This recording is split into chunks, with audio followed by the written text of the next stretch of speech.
Hi guys, இன்றைக்கி என்னென்னா கத்திரிக்காய் துவையல் எப்படி செய்கிறதுன்னு பார்க்கலாம். நல்லெண்ணெய் வந்து 2 ஸ்பூன் விட்டுட்டு நம்ம குட்டி குட்டியாக கத்திரிக்காய் அரிஞ்சு வச்சுருக்கேன். அதையும் போட்டு நல்லா வணக்கிடணும். நல்லா சுருண்டு வர வரைக்கும் வணக்கிட்டு தனியாக எடுத்து வச்சுட்டு அதில் மறுபடியும் 1 ஸ்பூன் நல்லெண்ணெய் விட்டு கடுகு, கொஞ்சோண்டு வெந்தயம், சீரகம் கொஞ்சோண்டு இதெல்லாம் போட்டு நல்லா பொரிஞ்சோடனே பூண்டு வந்து ஒரு 5-6 தட்டி வச்சுருக்கேன். அதையும் உள்ளே போட்டு நல்லா மிக்ஸ் பண்ணணும்.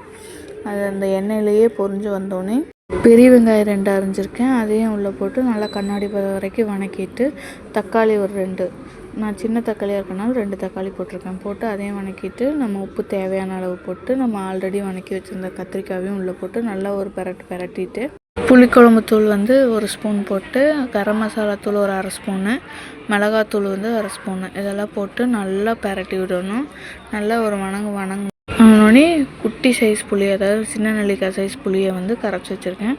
அதை கொஞ்சோண்டு ஊற்றி நல்லா பெரட்டி விட்டுட்டு ஒரு மூடி போட்டு ஒரு 5 நிமிஷம் கழித்து எடுத்து பார்த்தோம்னா எண்ணெய் பிரிஞ்சு வந்திருக்கும். அதில் 1 ஸ்பூன் வெல்லம் போட்டு இறக்கணும்னா கத்திரிக்காய் துவையல் ரெடி.